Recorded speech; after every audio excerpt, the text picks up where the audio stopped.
Okay, part 3 na tayo. So, pasensya na sa waiting mga marites. Char. Lumabas yung buhok ng ilong ko. Ayun, okay na.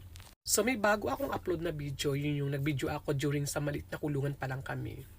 Oh yes, nakapasok po yung cellphone namin kasi yung presyento na pinapasukan namin, kumbaga kung saan kami nakalagay, doon is hindi po masyadong mahigpit. So, kumbaga nakakapasok po yung mga gamit namin like mga cellphone namin doon.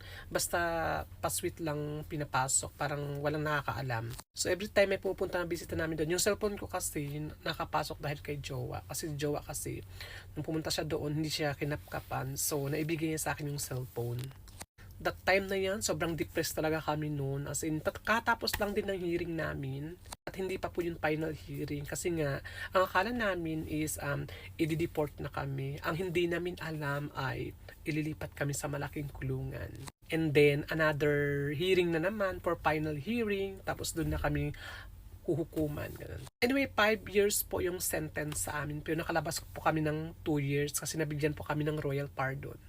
At ito pa, marami pa rin nagko-comment dito na parang nadamay ko doon yung mga kasamahan ko. Oh yes, nadamay ko po sila pero nagsorry na po ako sa kanila. Alam ko ang hirap din tanggapin pero for sure naman po, alam din po namin ng pinasok naming trabaho. At saka sila po, pumunta po sila sa shop. Bali, hindi po ako mismong nag-offer sa kanila na dito kayo magtrabaho. Sila po mismong lumapit kasi sila wala silang papel sa Saudi. What it means mga TNT po sila. So, nagtutulungan po kami doon. At bago namin pinasok ang larangan ng pagmamasahe sa Saudi Arabia, alam po namin talaga yung kahinatnan. Pero okay na yun. At least ngayon lahat kami is nakalabas na. At wag nating isipin lagi na may happy ending sa spa kasi ang ending talaga best, pearly shells. So continue the kwento.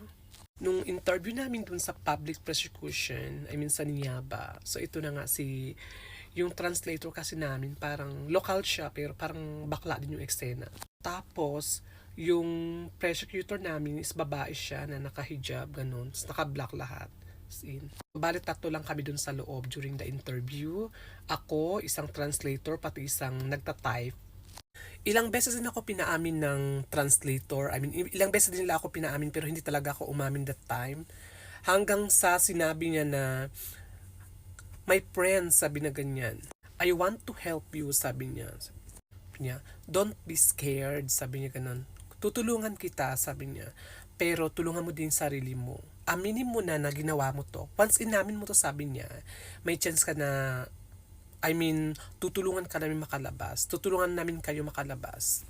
So tapos, ilang beses niya rin na inulit-ulit yung eksena, di ba? Yung pinokus talaga yung interview sa akin, yung about sa WhatsApp ko kasi yung mga conversation doon nakita niya, yun talaga yung lagi niyang lagi niyang paulit-ulit na tanong kasi nga about sa mga iyutan na mangyayari doon about sa mga pera. So, tinanong niya sa akin is, sabi niya kung tsumuchupa ba daw ako, ganun. Tapos, kung iyot ba daw ako, yung something ganun. Tapos, sabi niya, parang nakipag body to body daw ako sa customer. Tapos, no, hindi ko po inamin yun. Sabi ko, hindi ko po kinuha eh. It's just a conversation, sabi ko. Hindi conversation lang. At saka sabi ko, hindi ako may hawak ng cellphone na yun kasi meron kaming sariling marketer. Malumani naman yung tanong nila sa amin. As in parang professional talaga silang mag-interview. Hindi nyo alam is sinasay ko na kayo. Tapos inakbayan niya ako. Sabi niya, my friend, sabi niya, tell me the truth, sabi niya. Papalabasin ka namin. Tapos sabi ko, ay ako naman si bakla kasi wala kaming kaalam-alam kasi hindi namin alam pala pag umamin ka is madidiin ka. So akala namin since depressed na kami, gusto namin nang makalabas, may sino ba namang hindi di ba, gusto makalabas. So sabi niya kasi papalabasin kami. So tinanong niya ako ulit, sabi niya nakipag body to body ka ba sa customer? Sabi ko no. Sabi niya nakipag-iyutan daw ako, nagpapaiyut ba daw ako gan something? Sabi ko no. Sabi niya tsumutsupa ba daw ako? Sabi ko no. Tapos yung last niya, okay, sabi niya nagpapayut ka ba pero sa labas? Yung parang sabi niya ipit-ipit. Na doon ako umamin kasi sabi ko, parang sabi ko papalabasin kami. Sabi ko oo. So napaamin ako doon. Tapos nung umamin ako, ang sabi niya, nagganon siya. Bonggaday. Tapos itong bilat naman, yung prosecutor namin, type agad. Tapos yun lang, hindi na ako tinanong pa, yun lang yung tanong ko. Yun lang kung anong statement ko na umamin ako doon, yun ang tinype nila doon. Tapos, pinprint na nila. Tapos, sabay sabi niya, meron pa ako isang favor sa'yo. Sabi ko, ano yun?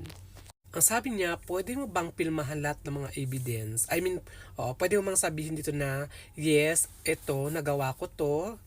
Yes, oo, ito, nakipagtalik ako dito. Yes, oo. As in lahat ng ebidensya na pinakita sa amin, pinilmahan ko yan. Tapos sabay basma. 'Di ba nakakaloka? Hindi ko alam kung tanga-tanga ako that time, kung uto-uto ako. Alam ko naman na is, nagsabi naman ng lawyer namin huwag umamin. Pero ito kasing lawyer namin, hindi ko alam, baka inayo ba siya ni Jowa kasi hindi siya pumupunta lagi doon sa kulungan. I think isang beses lang siya pumunta doon. Nung first kulong namin, yun ang sabi niya sa akin, mag-umamin. Diba? Na hindi naman kami dalawang beses na interview, I mean na imbestigahan. 3 beses din kami na-imbestigahan pa ulit-ulit kasi nga hindi kami umamin. Yung sa last na napaamin ako kasi nga wala na nag-advise sa amin. So, napaano lang ako, napayas na lang ako kasi ang sabi kasi ng translator doon, mukhang mabait naman siya mag-interview. So, tutulungan do kayo makalabas. As in, wala talaga akong kaalam-alam. Hindi ko talaga ginamit yung utak ko that time na ganun pala ang mangyayari. So, bakit 3 lang kami nadala? Kasi nga, 3 lang may ebidensya sa amin. So, yung dalawa, wala silang ebidensya sa phone. Kasi sabi naman, wala silang papel that time. So, nakalabas pa rin sila kasi nga, feel ko kasi doon sa Saudi kasi once kasi ebidensya is ebidensya talaga. Kung wala ka namang ebidensya, hindi ka naman nila ikukulong. So, ang swerte lang talaga ng dalawa kasi wala silang ebidensya sa cellphone nila. Anyway, yung time na yun, alam mo, ayoko na napakwento na naman ako sa inyo. Actually, gusto ko nang kalimutan talaga to eh. Anyway, yung time na yun, yung time din na magbabakasyon na rin sana ako sa Pilipinas kasama ko si Jowa. Nung time na yun, meron na kaming ticket. As in, nakapag-book na ako ng ticket. Ang vacation day sana namin is December 3, yes. Tapos, nahuli ako ng November 8. Yes, November 8 po kami nahuli that time. November 8, 2022. Diba ang sad? Alam mo, pag iniisip ko lagi yung mga ganyang kaganapan, yung parang, diba, ang hirap naman. Yung parang magbabakasyon na kayo, tapos ganun pang nangyari sa inyo. Alam mo, hindi lang naman yung mga kasamahan ko ang nawalan. Pati ako din, nawalan din ako. Nawalan yung mga pinaghirapan ko. Pero forget na yun, baka nga may mas maganda pang plano si God para sa amin. So, ito na nga, after ng interview namin, napadrama ako dun Char. After ng interview namin, so pinabalik na kami dun sa kulungan. Tapos, okay, sabi na yun sa i-deport na tayo. So, pagkabukas, sabi ng ASCA, tinawag na yung pangalan ko, pati yung 3 kong kasama. So, yung 2, hindi siya natawag. Sabi niya parang magsa-swab test daw kami. Oo. Masaya kami. Ang saya namin kasi nga isuswab test. Ang akala namin pag swab test ka is i-deport ka na. So, yun ang pagkakaalam namin. So, after namin swab test, after ata na 2 days, ganun, parang December 25. December 5 po. Opo, December 5, yun po, nilipat na po kami sa malaking kulungan. So, ito pa yung eksena. Ayan, nakaposas kami. Siyempre, as in, sobrang higpit. As in, criminal ka talaga, day.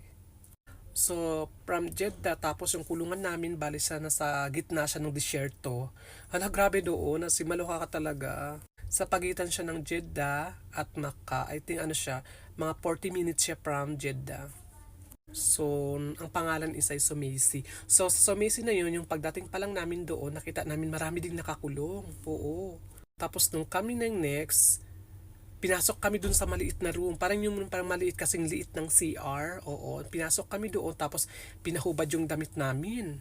Tagi-isang bantay kami. Tagi-isang pulis na pinapahubad yung damit namin. So, nung hinubad na namin yung damit namin, sabay squad kami ganyan. Tapos, yung isa, mo, day, sabihin ko to sa inyo, day, walang halong joke to. Hawak dito. Alam mo yung parang kahit depressed ka na nga, kulong ka na nga, nagawa pa nilang mag-eksena, day. Which is bawal talaga yun, pero hindi mo maiwasan yun sa kanila. Tapos, day, pininger pa yung, pininger yung puwit namin. Alam mo yung ganun, parang, ko talaga kami. Tapos, squad is parang push up kami, ganyan. Nakakapagod. Kaya, advice ko sa inyo, mag-ingat talaga kayo mga nagtrabaho sa spa. Lalo na sa ang sobrang hirap makulong. Kung ang kasama nyo hindi marunong mag-ingat, dapat kayo matuto kayong mag-ingat. Kasi yung pagkakaalam kung wala ka naman ebidensya, hindi ka naman ikukulong.